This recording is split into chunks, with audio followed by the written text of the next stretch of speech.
जीनारीन कंदकोट में असां अहम ख़बर जी आगाही शेयर कंदा हलूं। कंदकोट के दुरानी मार वाले इलाइक़े में नामालूम हथियारबंदनि हथां हथियारनि के ज़ोर ते सरकारी हथियारनि समेत अगवा कयल 3 पुलिस अहलकारनि जी सोशल मीडिया ते वीडियो बयान जारी कियो आहे। अचो त ॾिसूं था। SHO गुलमंद मार के अपील आहे हिननि जा माण्हू कोटशाह मां खई क़ौमियत ते उहे आज़ाद कयो वञे ऐं असांखे छॾायो वञे। असां 3 पुलिस अहलकार आहियूं, असांखे आज़ाद करायो वञे। SP की अपील आहे।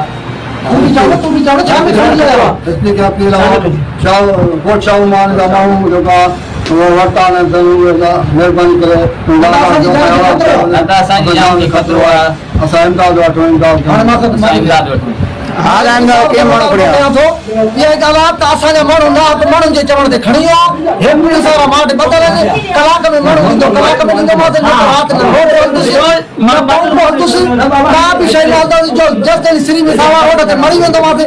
घट न कंदोमांसि जो इज़त पंहिंजी बि ॼाणे ऑफिसर आहे।